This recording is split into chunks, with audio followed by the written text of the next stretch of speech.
This exercise is a split stance drop set with kettlebell perturbations. So I'll show you the split stance first with the drop set, and then we'll add the kettlebell in afterwards.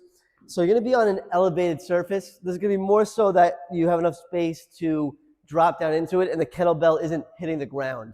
So elevated surface, you're going to be in a staggered stance with most of your weight on the front leg. Right? The back leg is more so there for balance. So I'd say 75% of the weight at least on that front leg. From there, good posture, chest is up, my back is straight. All right, you're going to be a little bit spaced out with your stance. You don't want to be too narrow with the stance because that's going to affect the balance. So you want to be on each side of the train track with your feet. All right, so that'll be a little bit wider. You should have more stability when that's the case. And then from there, the split squat rather, is just going to be coming straight down, just dropping that back knee towards the ground, right back up.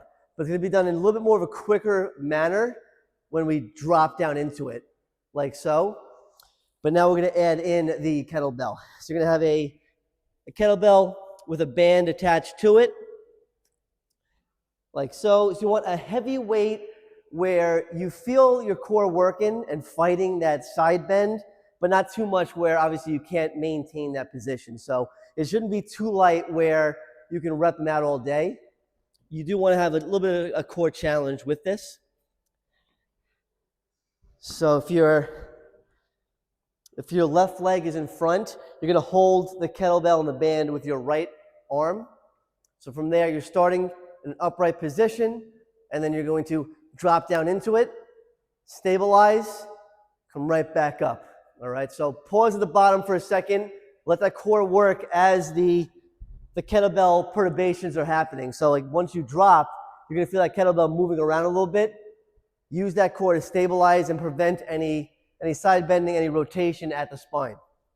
So just to see a few reps. Get into that position. Most of that weight's on my front leg. Good posture. I'm not dropping into a rounded posture. So good posture. Starting with the leg straight. Drop down. Stabilize. Right back up. Quick drop. Control. Right back up. But now you can see why that elevated surface is needed, just so that your kettlebell isn't slamming into the ground. And then obviously doing that on the other side as well. And that is a split stance drop set with kettlebell perturbations.